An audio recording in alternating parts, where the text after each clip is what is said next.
Hi everyone, welcome back to Good or Good Enough. So I saw the film Avatar Fire and Ash, and here is my little review.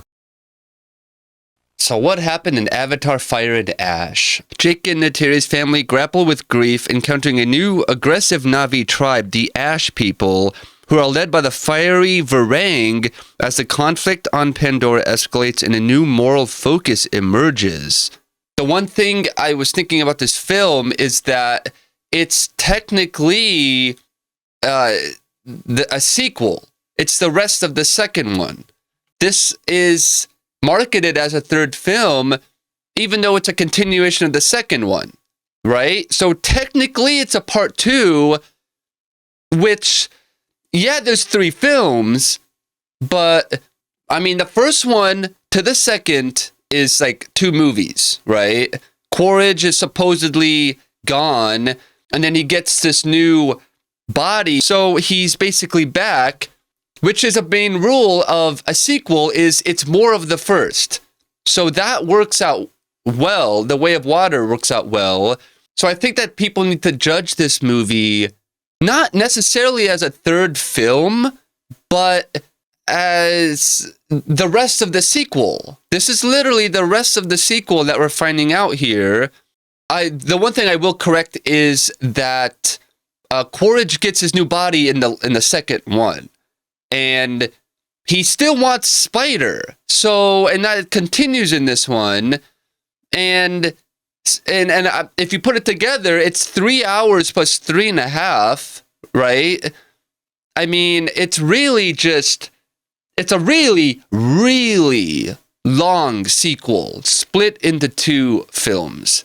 And this is confusing because if Avatar 4, is it going to be a continuation? Because I'm pretty sure they wrapped this up, which means it's Avatar 1, Avatar 2 Part 1, The Way of Water, and then Avatar 2 Part 2, Fire and Ash. Which means the next one will be technically the third film, which would be a trilogy, the trilogy, and the stories would kind of conclude in a way. What I liked with the first one is that is a different story. It's a guy who has a medical issue and gets a second chance at life, basically, you know, and he gets too entangled in the Na'vi people and then picks a side, you know. So it's kind of cool. And then Quaritch becomes an Avatar or a Na'vi, whatever. So it's more of the first. It's like kind of almost like, you know, the first one. The sequel is the first one told again while exploring new things, you know, more or less. But it's mostly more of the first. Maybe the villain comes back. Usually the villain comes back. Maybe he changes. He has a character arc this time, you know, whatever. So, yeah, it's just kind of interesting that I don't know if anyone's thinking about that. Like, oh, this is a terrible third film. Well, no, it's not a terrible third film. It's a terrible part two, right? You know what I'm saying? It's not terrible, but the AI summary on IMDb, you know, highlights a lot of what people are saying, and it's that some scenes should have been trimmed down. It's too long. It's unnecessarily too long. Like, yes, we want to see more of the Pandora world and the breakthrough in camera technique and filmmaking and all that and technology, but it doesn't also need to be that long. Like, it needs to be appropriately long. So it's kind of interesting, and I think that people need to judge this as the rest of the sequel. You know what I mean? Yeah, it's a third film, I guess, because of Varang and the fire or the ash people, whatever. So maybe, but technically it is this part two. It continues the story, because if it wasn't a sequel or part two, whatever, it would have had to conclude that one with Quaritch getting Spider somehow. I don't know, Sully and them go, hey, just take them. We don't want them, you know, or something. And then that would conclude the story, you know. But at the end of the last one, it doesn't. It just like kind of goes, okay, we're going to pause here and we're going to come back for part two. So here is a quick summary for this film. It is 3 hours and 17 minutes, and I mean, it is long. I definitely felt like it could have been cut down in a few spots, maybe. The parental rating is PG-13 for cussing, attempted suicide, attempted homicide. There's a drug scene where Quaritch is drugged and he's hallucinating. Kind of cool. There's some obvious like sex references.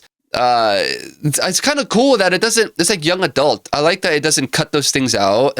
Like, it's kind of realistic, you know, like those things would happen. There's also like a Marine edge to it, like a soldier edge, you know, with Jake Sully and his Marine kind of personality, you know, that stuff. Pretty cool. This movie rating is 7.4 stars. It is an adventure sci-fi action family film directed by James Cameron, written by James Cameron, Rick Jaffa, Amanda Silver. He did split the story up amongst different groups. It's starring Sam Worthington, Zoe Saldana, Stephen Lang, and Sigourney Weaver, and Jack Champion as Spider, which this movie focuses heavily on. The budget was $400 million. Pretty crazy.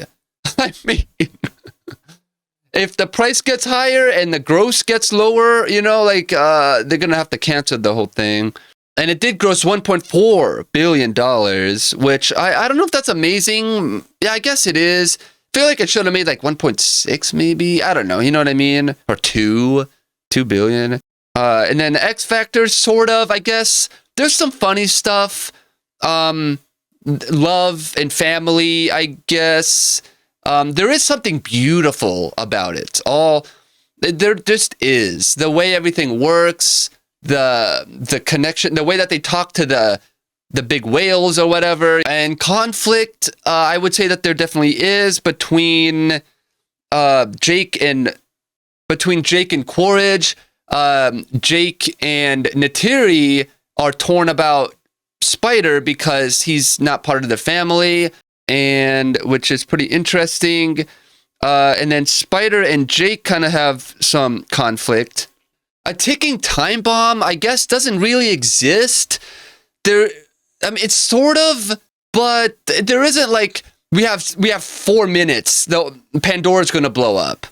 I don't think there really was like that. You know, it's always like with a Marvel movie, it's like, you know, Thanos is going to snap half the world away. We better hurry. So there's not really that. It's just, they're trying to get Spider, and then this fire people, the ash people are involved. So yeah. Character development / character arc. I say yes, because Neytiri, I believe she does become accepting after being, I would say, very like almost like racist against the white, whatever, the people who, you know, the humans, I guess, technically. More of like specifically the pink skin people. So whatever you want to, you know, whoever you think those people are, that's who she's technically mad at. And do I recommend this film? I say, yeah, I guess kind of, you know, like with the warning that it's a very, very long film. It's just like, it's so much that you could honestly probably watch it in parts. Like when it gets to a slow spot, it's been an hour, just hit pause, you know? Now we can talk about the spoilers for this film. So at the end, there is a big battle, whatever, a big fight. It'll get to the point of there being a fight between Quaritch, Jake, and involving Spider, and he's just trying to help out. It gets to the point where they're hanging off the side, trying to save Spider. And they both, Jake and Miles, slightly have to work together at this point. And then Quaritch says that he ought to let Spider go, but, you know, whatever. I guess maybe that's pointing out Quaritch has some morals. Miles has some morals. So they save him, and then Quaritch is like, well, this is awkward. Pretty funny because it's like, yeah, he's like, we're going to hold hands and sing. Pretty hilarious. Yeah, so Quaritch technically kills himself. Who knows? Maybe he actually survived it. I mean, he might be back in the fourth one. Who knows, right? If we don't know if he's actually dead. So probably, I don't know. I mean, wouldn't that ruin this one with the fact of like he would have to be dead, I would say, because then the third one, the fourth one, he's coming back. So just Quaritch is the only villain or whatever, like you can't kill this guy. It seems like he did kill himself, like he's actually dead there. Other than that, I don't know really what else kind of happens in this movie other than like, I gotta admit, it's a little strange in a way. I mean, they defeat, this guy is the other guy who gets kind of like some karma finally by the whales. He basically gets taken by one of them and then, pulled down underwater, and basically he gets like what he deserved and all that. And then they do, I guess, beat Varang. The Sigourney Weaver clone is able to use the connection thing to, I guess, I don't know if kill them, but control their mind in a way. Like if Jean Grey had to touch you in order to do stuff, I don't know how strong or powerful the mind control stuff is or whatever. So I guess he doesn't really kill Varang. She seems to be defeated, like probably like a mental fight or something when they connect with the hair. I'm not sure if you see her again. She ran away, which means she could come back in the next one. She could be the villain. She could probably have survived and bump into Quaritch, and then they return in the next one. Because I don't think you see her at all until I think that's it. And it does wrap up, which is hilarious. It kind of just, after the Quaritch killing thing, the suicide, they all embrace each other and hug. And then it goes into a speech, whatever, with an outro. And they keep the little water baby from whatever her name is, the queen, the queen lady. Neytiri delivers her. And I was going to say that could be her character arc, that she becomes accepting, but the baby is a Na'vi, not a human. So I don't know. I think she kind of becomes accepting of him, that's a terrible shot with the ugliest glasses ever, by the way.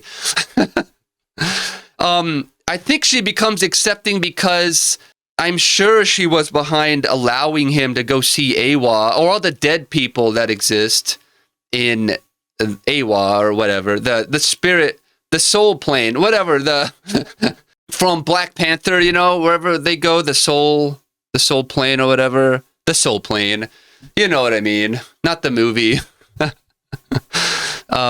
soul world, whatever, the soul stone.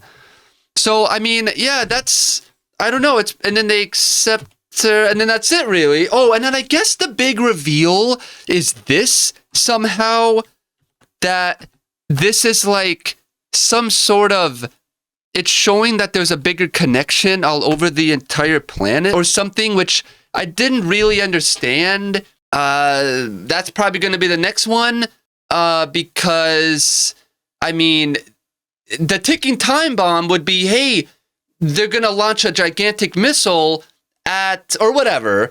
They have a machine that's going to split Pandora in half and take all the minerals. Right? And that would have been a crazy ticking time bomb. It's like, hey, they're going to harvest the entire planet to get the unobtainium. Remember unobtainium? Did they ever obtain it? He had a little bit of it. Sells for $2 trillion a kilo or whatever they said. And he had a little piece. So, I don't know. Other than that, there wasn't like a twist where it was like Jack Champion was secretly working for Quaritch or the corporate people the whole time, maybe. That could have been a good twist. You know what I mean? Like at the end credit scene, there should have been a scene where it's in the forest and then the leaves move and then a spider walks up and then says, boom, I've almost fully gained their trust and infiltrated Awa. and he would have either walked off or done an evil look or, whatever. The camera, would have faded out. But then we would have gotten a hint of like, what? Spider was tricking everyone the whole time? I think that could have maybe like, that could have been a thing. There really isn't that. I guess there's more like character arc, sort of, kind of. I don't know. I don't know if it actually is like that where Neytiri is accepting of Spider.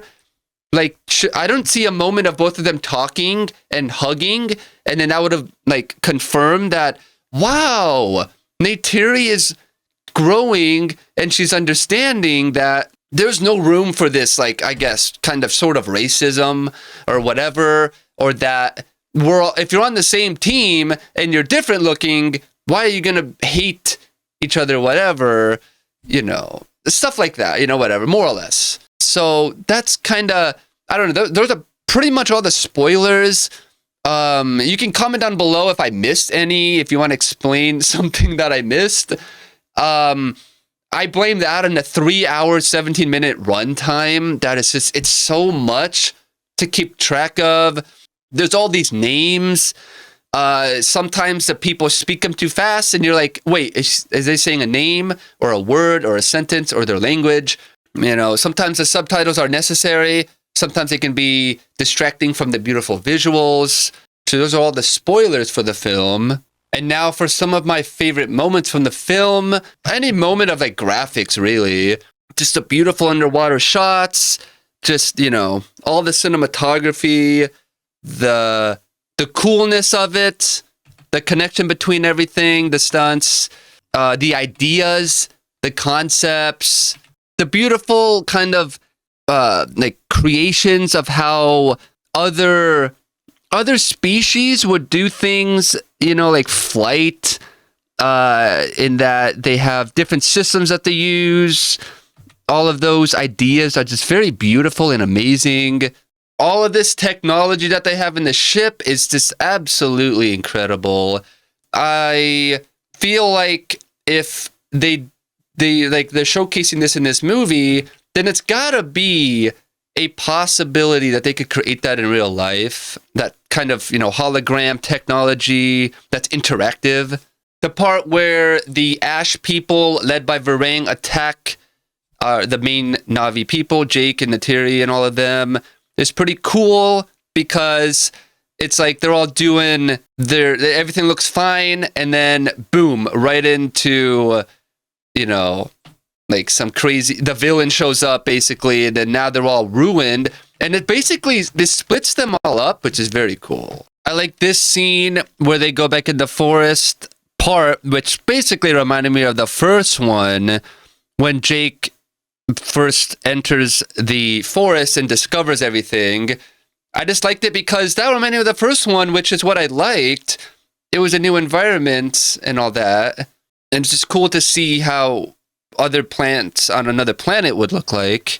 This part I kind of liked because it was, I guess, a reference to the first one, and this lady basically kind of helps him become, change his chemistry or something, or you know what I mean, his biology or something, to become part of AWA, or she makes him at least able to be part of the planet and live there.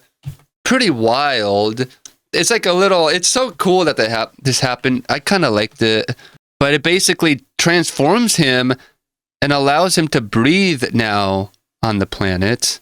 This part's pretty cool because it really shows Neytiri, but I just love how her ears, like a cat, or like an animal, her ears are so expressive of what she's feeling. It's really awesome. I like this part where they meet the big whales and they all talk to them. That was pretty hilarious. I thought it was pretty cool. This part was pretty intense. It's nice that they don't shy away from like what the characters would possibly be feeling. It's really cool. They know that they could go to AWA and their souls are going to be in there. So they really, I think, highly consider it. Like, they know that something happens when they die. Unlike humans here, we don't know what happens, but they know. And I do like that they just don't shy away from the reality of what these people would be feeling. And suicide would definitely be on their minds. Him specifically, since he lost his brother in the last movie. This part, I believe it's the hallucinating scene. They bring Quaritch to him. He tries to make a deal to teach them about the weapons and get them weapons. She gets the drug ready and then basically administers it to him. It kicks in, and then he goes on a very trippy trip. It's super cool. It's like if you played Far Cry 3 when you're running through the forest the first time and for Dr. Earnhardt to get the mushrooms, and then you get them and you trip. There's a few of those scenes, but this is like just like it, or one of those moments. It's cool to see how it would look like in this movie, how the graphics would portray it and all that, and then to see Stephen Lang playing Miles Quaritch high off of these drugs and being drugged, and just seeing how he would act as a Na'vi and in this environment. It's so crazy. It's really a beautiful scene also. Very cool. It's so cool. It's kind of a long one. It's kind of a long scene. And then she's so brutal, very wild. I like this where Quaritch does supply her with the weapons eventually. A real flamethrower, which probably blows their mind. I mean, literally turns them into fire people. Like, literally. Pretty crazy. And of course, all of these scenes are just so beautiful. I like this scene where they show off the tech. I'll go back a few seconds because this vehicle, it rolls up and the wheels move and turn around, which is just so incredible. Like, the ideas, like that ambulance, like look at this vehicle. It comes up, all the wheels rotate. It can now move like horizontal, like, or you know what I mean? Like, it's omnidirectional, I believe is the word. And then more crazy tech. Her suit, like her mech suit or the mech suit, is so cool. Whoever came up with these things, I feel like that could be an actual possibility if it was made in reality. You know, if a company was able to make an actual mech suit, it'd probably look and function just like that. This is pretty cool. I like that Neytiri gets kind of like a solo thing, and it really shows what she's capable of, that she can survive on her own. She's like really good at being a hunter, and you know what I mean, all that stuff, like actually figuring things out. Like the first movie where she puts the mask on Jake in that thing, that whatever, where he's living at his little quarters, that office thing, she quickly figures out that he needs this to breathe and puts the mask on her face, on Jake's face. So it's really cool to see how she can be very capable and like a problem solver, or basically she can survive on her own. And it's really awesome though. And she gets like this, like she basically is able to infiltrate something on her own and actually kind of do stuff. It's pretty awesome that they show that. This part is pretty cool too. I like that this guy basically goes against the company and wants to save Jake. He takes this huge, absolutely huge bulldozer and drops the front end on the glass container that Jake is in, freeing him. Pretty cool. I really liked it. And then he hides underneath it as the guy backs up, giving him cover. That is so awesome. This whole fight scene's awesome too. The big battle. I love the mech suits. The tech is just absolutely incredible. This is pretty funny too when he backs up and he hits the side of the thing. Then they work together. Pretty awesome. I like this part too, where the big whale thing, whatever, comes up and crashes down onto the ship thing. Pretty cool. This part was pretty cool too when Quaritch shows up with Varang and the Ash people. It's so funny. I do like that, like, it just adds to this whole battle thing, because now they got this, like, this group of people who are working for the company. I like this scene with these, I would say, kind of adorable little creature things. They all are told to attack the ships, but they're really adorable little animals, kind of. Like, yeah, they're violent or whatever, you know, but they're kind of adorable. Thought that was pretty cool. This part's pretty cool when Spider's running around. I just like the shot, like that thing going up in the background, and then we see Spider jumping around, and then they're under there.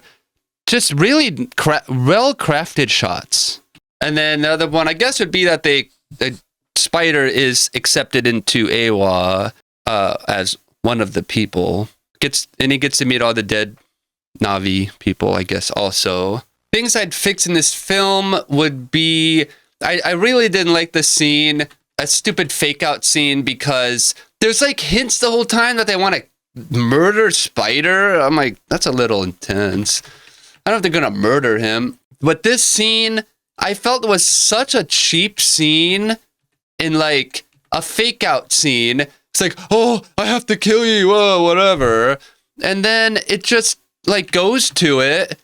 And then off camera, it does this. He pulls back. Oh yeah, here we go. He pulls back and then kills Spider. And we're like, really? Gonna murder this kid? Really? And then of course it's a fake out. Like who like first off, why I don't understand why this guy would even like they consider doing it. Oh, we have to get rid of him. I don't think you have to get rid of him. I thought it was maybe him faking it against her and letting her gonna like, Jake, stop, don't do it. He wasn't really gonna do it. He was testing her. But it looked like she wanted to kill him first, and then Jake goes, no. And then Jake goes, hey, you're right, we gotta kill him. And she's like, no, we don't. And then he goes to do it, and he can't do it, and it's a fake out. I thought it was just kind of cheap. It's like, you're gonna kill him, and then it turns out it's a fake out. Like, come on, that's a little cheap. I don't know. I felt there was just like, this came off kind of cheap. I don't know. And I'd probably fix this feeling of like, are we not burning out the Avatar property or whatever? Like the first one's incredible because it's like a fantasy, right? It's like a fantasy of like, you know, something happens. Oh, but hey, we have technology that can allow you to live your life or whatever. But now we're exploring the rest of the Pandora world.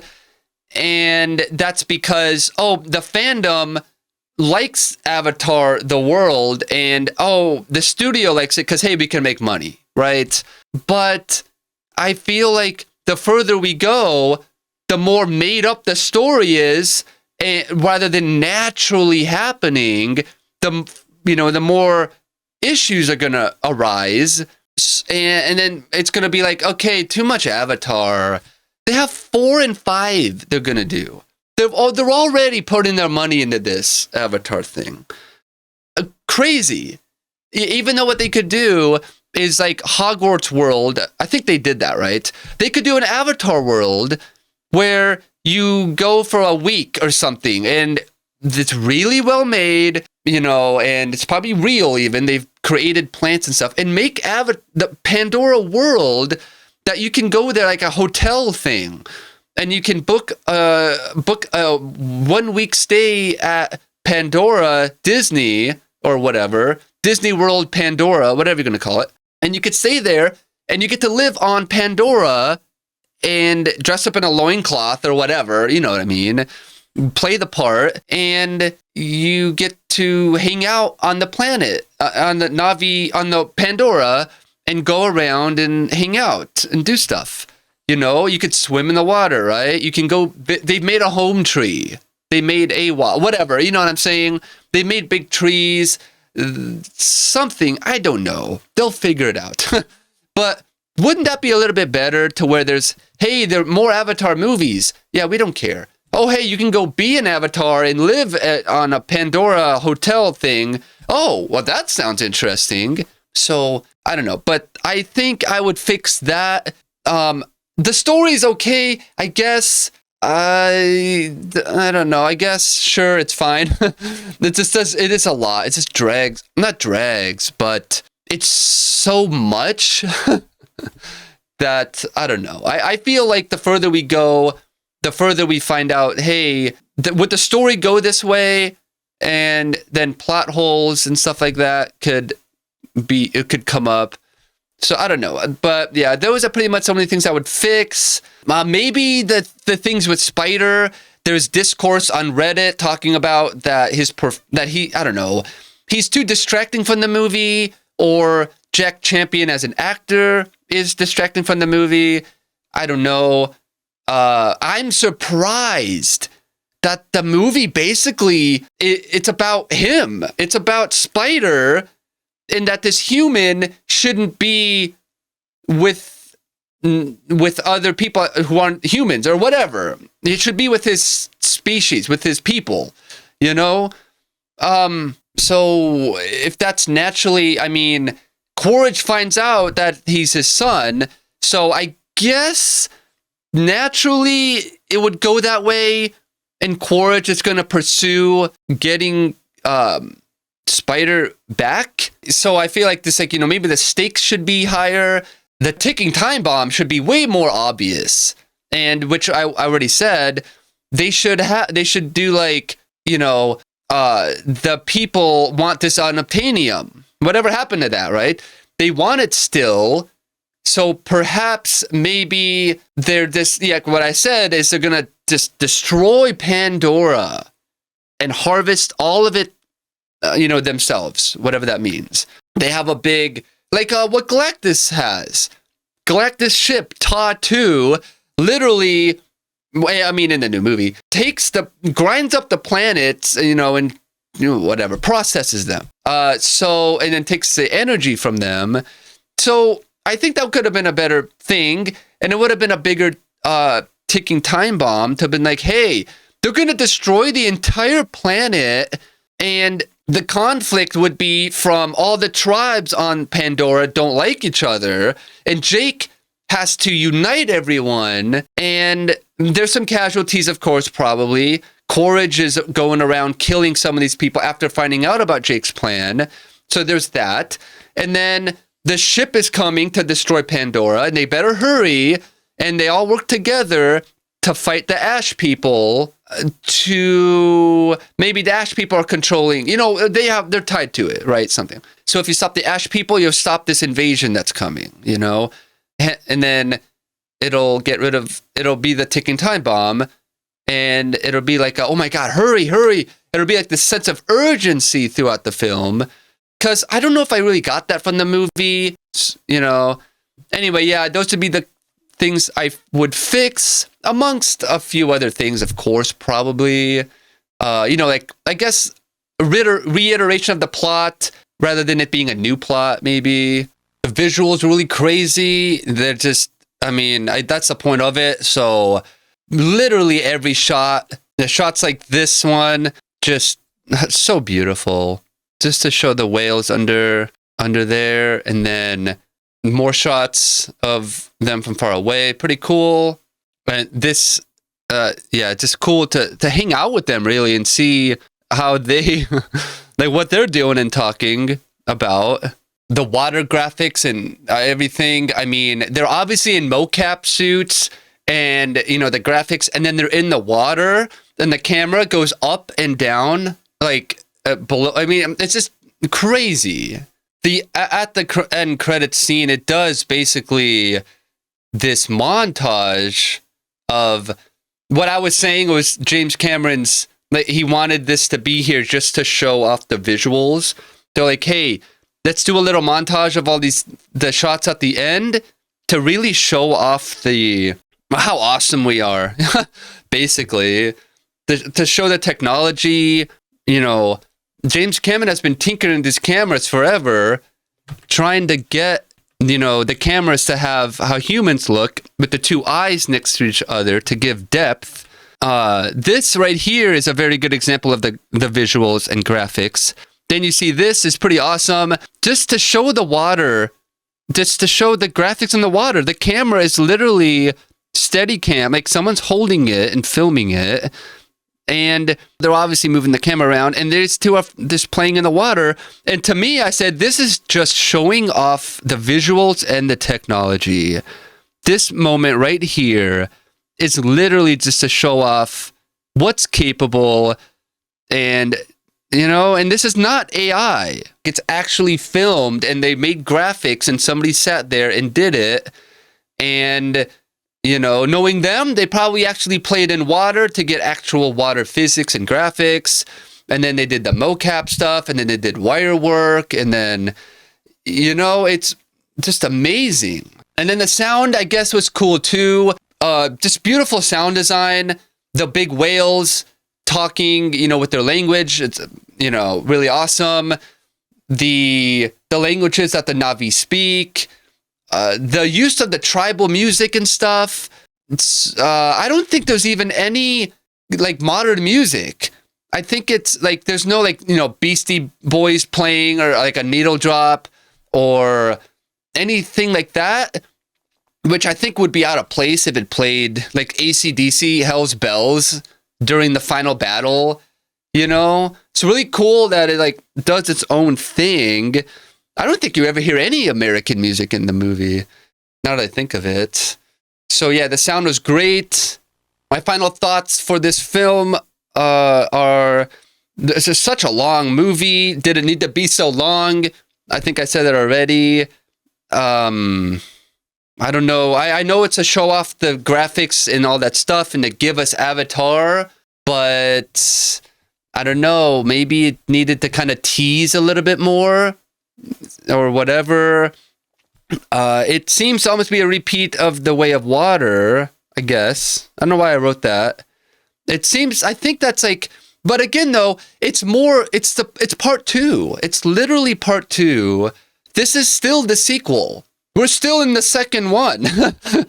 Like, yeah, there's 3 movies, but we're literally in the second, we're still in the second movie. And yeah, it's strange. So the third, if I think it wrapped up here, right? Which means it's done, right? Which means the next one would have to be if Korra survived and we didn't see Varang die, right? I'm pretty sure she runs away, unless I forgot. Maybe they show a scene where someone kills her, but most likely Varang will probably be the villain in the next one, right? She's still alive. She's obviously gonna want revenge, right? I think she's gonna want to still be around. It really focuses on Spider, and which crazy. I think that he is in every single shot, even when he's not, the camera will pan over and Jack Champion, the Spider is in the back. Like, or he turns, or he's there. He's in every single shot. I mean, he's in the background on the computer. He's being mentioned. He's the plot, basically. I mean, you know, tied to the plot. I mean, it's wild. I just find it hilarious. Like, to the point where there's discourse on Reddit, online, talking about his acting. Is it the acting? Is it the character? You know, whatever. It's kind of hilarious. It's also a little bit further of the exploration of the world. Kind of the same, nothing new really. I like the sci-fi part. So seeing new things is awesome. The whales communicating with sound or telepathy and sign language, kind of weird, but that's cool. And then to see another tribe of people, the Ash people, all the technology in the ship when they walk through the hologram map and stuff. You know, I like that stuff. It was pretty cool. And then new animal designs, you know, the underwater animals, the the new, whatever those are, the flying ones, the Banshees. I'm not sure why they keep making these if they seem to be getting weaker and weaker. And somebody already said that this made less than the last one, even though it made a lot, which it could be a sign. It could be a sign of the economy, but I mean, it also could be the sign of like, hey, we've already seen this. There's nothing really new here. And then again, technically, this is part 2 of the sequel. This is the rest of it. It would have been part 1 or Avatar, 3 hours. Or it's 2 hours and 45 minutes, I think, isn't it? I think it's right under 3 hours. And then Avatar 2 would have been that and this. It would have been like the longest sequel in history. 3 hours. Yeah, it would be like 6 hours. It would have been, or 7. Almost a 7 hour sequel. Like, that's crazy. I wonder, I did an edit of Man of Steel, Batman v Superman, and Justice League because they all connect at the ends and beginnings of all 3. They literally connect all, like, straight up. Like, I edited it and it synced right up. When Superman gets stabbed by Doomsday and he screams, in Justice League, the scream goes off and activates the mother boxes. And I added it together, and it was an 8 hour. Well, I forgot what it was. I think it. Oh yeah, 4. It was like an 8 hour movie, something like that. It was very long, and I rendered it. took forever. So if you look at the second one to this one, I'm sure they probably connect right up to each other. It says in the trivia it's 3 weeks later, I think, or something. It's like 2 or 3 weeks later. And so it's technically part 2. Like Harry Potter when they split Deathly Hallows up.